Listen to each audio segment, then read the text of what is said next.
আসসালামু আলাইকুম বন্ধুরা, কেমন আছেন আপনারা? আপনারা তো আমি ভালো আছি। তো বন্ধুরা, আজকে আপনাদের সাথে শেয়ার করব এই যে লচ্ছই। এই লচ্ছইটার আমি ব্লেন্ডার করে নিছি। আপনারা সিদ্ধ করেও ব্লেন্ডার করতে পারেন, কাঁচাও করতে পারেন। আমি ব্লেন্ডার করে নিছি কাঁচায়। এইটা দিয়ে এখন আমি ভাজি করব।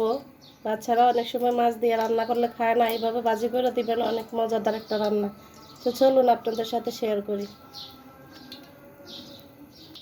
বন্ধুরা, আমি এখন পেঁয়াজটা দিয়ে দিব। লচ্ছির ভাজি করবো, আগে পেঁয়াজটা দিয়ে দিছি। বন্ধুরা, আমি 1 চামচ হলুদ দিয়ে দিব, 1 চামচ লবণ, 1 চামচ মরিচ, 1 চামচ ধনিয়ার গুঁড়া আর এই মশলার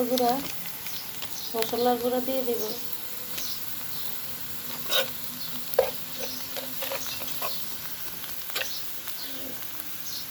বন্ধুরা, আমি এদিকে মশলা বাটাটা দিয়ে দিব, আদা রসুন বাটাটা।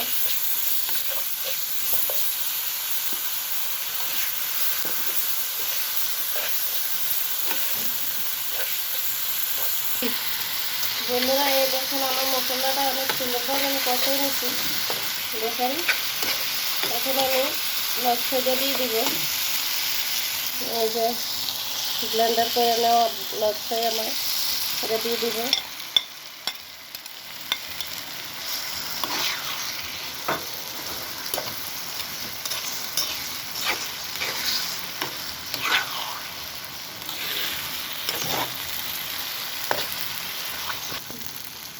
বন্ধুরা, এই যে আমার লচ্ছি ভাজি হয়ে গেছে।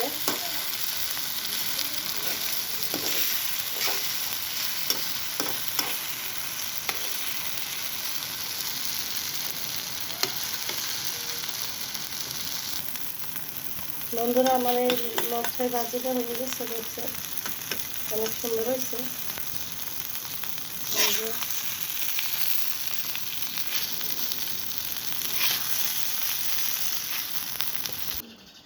বন্ধুরা, এই যে আমার লচ্ছই ভাজিটা দেখছেন অনেক সুন্দর হয়েছে। বন্ধুরা, আপনারাও বাসায় এইভাবে রান্না করে বাচ্চাদেরকে দিবেন। অনেক সময় বাচ্চারা আমাদের তরকারি খেতে চায় না, তাই এইভাবে রান্না করে দিবেন। লচ্ছইটা ব্লেন্ডার করে, সিদ্ধ করে ব্লেন্ডার করেন বন্ধুরা, অনেক ভালো লাগবে। তাহলে বন্ধুরা, আজকে এই পর্যন্ত। আল্লাহ হাফেজ, আসসালামু আলাইকুম।